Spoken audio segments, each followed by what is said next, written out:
जय जय शङ्कर हर हर शङ्कर जय जय शङ्कर हर हर शङ्कर जय जय शङ्कर हर हर शङ्कर जय जय शङ्कर குரு தெய்வத்தின் குரல் 5ஆம் பாகம். ஈசனும் ஆசானும் ஈஸ்வரனையும் வருவித்து தரும் குரு. அப்படியே ஈஸ்வரன் வேணுமா? அதற்கும் அவனைத்தான் நேரில் உபாசிக்க வேணும் என்றில்லை. அவனை பிடித்து கொண்டு வர நம்முடைய உபாசனா சக்தி போதவே போதாது. அதனால் ஒரு குருவை பிடித்து கொண்டு விட்டால் போதும். நமக்காக அவர் பிரார்த்தித்தோ சண்டை போட்டோ அவனை இழுத்து கொண்டு வந்து விடுவார். இப்படி தனக்கு கிடைத்த ஈஸ்வர தர்சனம் தன்னுடைய சிஷ்யர்களுக்கு அல்லது தன்னை சேர்ந்த மற்றவர்களுக்கும் கிடைக்கும்படியாக பல மகான்கள் பண்ணியிருக்கிறார்கள். சோமாசி மாற நாயனார் கதையில் இப்படித்தான் பார்க்கிறோம். அவர் தம்மால் நேராக ஈஸ்வரனை வருவித்துக் கொள்ள முடியாதென்று சுந்தரமூர்த்தி சுவாமிகளிடம் போய் வேண்டிக் கொள்ள சுந்தரமூர்த்தி அப்படியே வரவழைத்து விட்டார் என்று கதை. இவர்களை குரு சிஷ்யர்கள் என்றும் சொல்ல முடியாது. ஆனாலும் இதில் இருந்தே ஈஸ்வரனோடு நெருங்கி இருக்கிற குரு அவனை சிஷ்யனுக்கும் நெருக்கமாக கொண்டு வந்து விட முடியும் என்று தெரிகிறது. அந்த கதையை கொஞ்சம் பார்க்கலாம். ஆழ்வார் கதை கேட்டோம். நாயன்மார்களில் ஒருத்தர் கதை கேட்க வேண்டாமா? இது 2 நாயன்மார்கள் சம்பந்தப்பட்ட கதை. சோமாசி மாற நாயனார். சோமாசி என்றால் என்னவோ ஏதோ என்று சிரிக்க வேண்டாம். சோம யாகம் பண்ணிய சோமயாஜிதான் சோமாசி என்றாயிருக்கிறது. நாயன்மார்களில் சமூகத்தின் அத்தனை பிரிவை சேர்ந்தவர்களும் இருப்பார்கள். தீண்டாதாராக பயிர் பார்த்து கொண்டிருந்த நந்தனாரில் இருந்து வேடர், கண்ணப்பர், செம்படவர், அதிபத்த நாயனார், வண்ணான் வேலை பண்ணினவர், திரிக்குறிப்பு தொண்ட நாயனார், குயவர், திருநீலகண்டர் என்றிப்படி போய் சேர சோழ பாண்டிய பல்லவ ராஜாக்கள் வரையில் அத்தனை ஜாதிகளையும் 63 நாயன்மார்களில் பார்க்கிறோம். இவர்களில் ஞானசம்பந்தர் உள்பட 12 வைதிக பிராமணர்கள் இருக்கிறார்கள். இவர்களில் ஒருத்தர் தான் சோமாசி மாறர். பேரளத்துக்கு கொஞ்ச தூரத்தில் அம்பர், அம்பர் மாகாளம் என்று 2 ஊர்கள் அடுத்தடுத்து இருக்கின்றன. அந்த அம்பரை சேர்ந்தவர்தான் சோமாசி மாறர். அம்பரான் சோமாசி மாறனுக்கு என்றே திருத்தொண்ட தொகையில் சுந்தரமூர்த்தி அவரை சொல்லியிருக்கிறார். சுக்ல யஜுர்வேதியான அவர் சோமயாகம் செய்த இடம் என்று இன்றைக்கும் அம்பருக்கும் அம்பர் மாகாளத்துக்கும் நடுவில் உள்ள ஒரு மண்டபத்தை சொல்கிறார்கள்.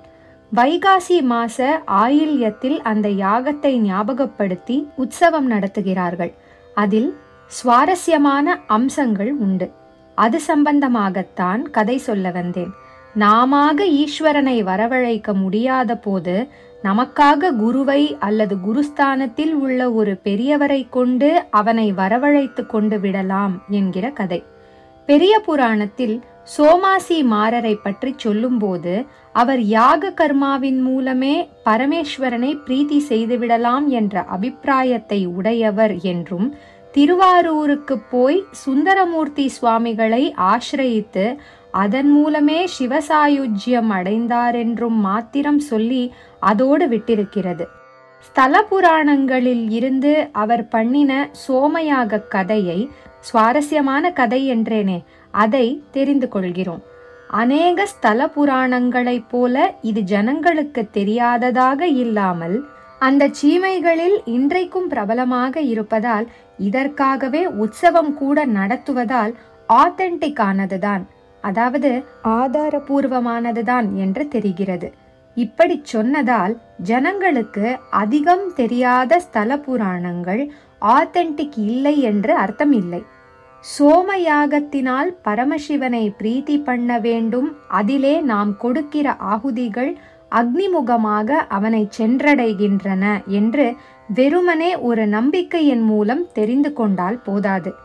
ஈஸ்வரனே பிரத்யக்ஷமாக யக்ஞத்துக்கு வந்து ஆகுதியை வாங்கிக் கொள்ள வேண்டும் என்று சோமாசி மாறருக்கு ரொம்ப தாபமாக இருந்தது. அதே சமயத்தில் நமக்காவது ஈஸ்வரனே நேரே வந்து தர்சனம் தந்து ஆகுதிகளை வாங்கிக் கொள்வதாவது, அவனை வரவழைக்கிற அத்தனை சக்தி பக்தி நமக்கு ஏது என்றும் இருந்தது. ஆனாலும் ஆசை மட்டும் விடவில்லை. அதனால் ஈஸ்வரனின் பரம பக்தராக அவனோடு நெருங்கி இருப்பவராக யாராவது இருந்தால் அந்த பெரியவரிடம் போய் வேண்டிக் கொண்டு நம்மால் முடியாததை அவரால் நடத்தி கொள்ளலாமே. இப்படி நமக்காக ஈஸ்வரனை வரவழைத்து தரக்கூடியவர்கள் யார் இருக்கிறார்கள் என்று தேடிக்கொண்டிருந்தார். சுவாமியிடம் சுவாதீனம் கொண்ட சுவாமிகள். அப்போதுதான் அவர் திருவாரூரில் இருந்த சுந்தரமூர்த்திகளை பற்றி கேள்விப்பட்டார். அவருக்கும் ஈஸ்வரனுக்கும் இருக்கப்பட்ட அத்தியந்த உறவை பற்றி கேள்விப்படப்பட அவருக்கு ரொம்ப விசித்திரமாகவும் இருந்தது, அதிசயமாகவும் இருந்தது. அந்த சுவாமிகள் சுந்தரமூர்த்தி ஊரில் உள்ள எல்லா சுவாமிகள் மாதிரியும் இல்லாமல் ரொம்ப மாறுதலாக இருந்தார். சுவாமிகள் என்றால் பொதுவாக ஒட்ட கிடந்து கொண்டு ஒரு கோவணத்தை கட்டிக்கொண்டு பெண்ணாவது பொன்னாவது என்று இருப்பார்கள் என்றால், இவரானால் ஷோக் ஆசாமி மாதிரி இருப்பதாக தெரிந்தது. குங்கும பொட்டும் ஜவ்வாது பொட்டுமாக ஏக அலங்காரமாய் இருப்பாராம்.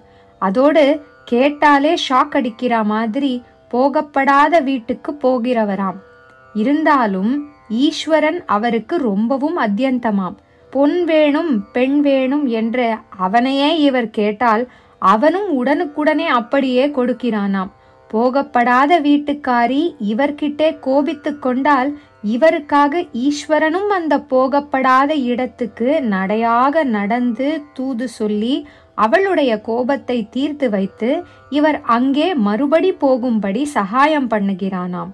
சுவாதீனத்திலே இவர் ஈஸ்வரனையே எடுத்தெறிந்து கூட பேசுகிறாராம். இவர் பொய் சத்தியம் பண்ணி கண் அவிந்து போனால் அதற்காக ஈஸ்வரனை திட்டுவாராம். ஏனையா என் கண்ணை பறிச்ச, நீ நன்னா இருப்பியா, வாழ்ந்து போதீரே என்பாராம். அதாவது நீ நன்றாக வாழ்வாய் என்று சொல்லுகிற மாதிரி சொல்லும் போதே நீ வாழ்வாயா என்ற அபிப்பிராயத்தை தெரிவிப்பது. எனக்கு இத்தனை கஷ்டம் கொடுத்தியோன்னோ, நீ நன்னா இருப்பா என்றால் என்ன அர்த்தம்? இப்போதும் கூட நீ வாழ்ந்த என்று சொல்லும்போது என்ன அர்த்தத்தில் சொல்கிறோம்?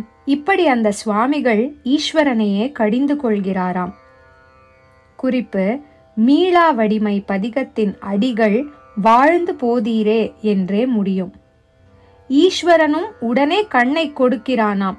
இவருக்கு ஏதோ திருட்டு போனால் நீ இருந்து என்ன பிரயோஜனம், எத்துக்கிருந்தீர் என்று சுவாமியை அதட்டுகிறாராம்.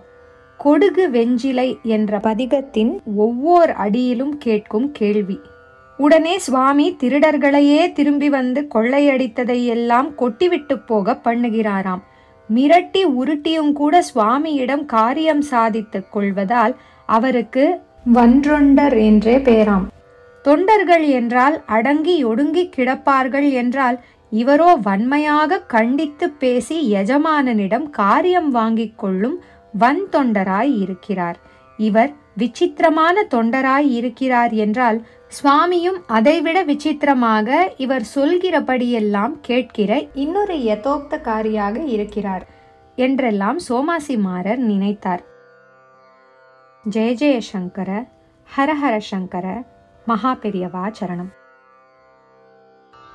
ஜெய ஜெய சங்கர, ஹர ஹர சங்கர, ஜெய ஜெய சங்கர, ஹர ஹர சங்கர, ஜெய ஜெய சங்கர.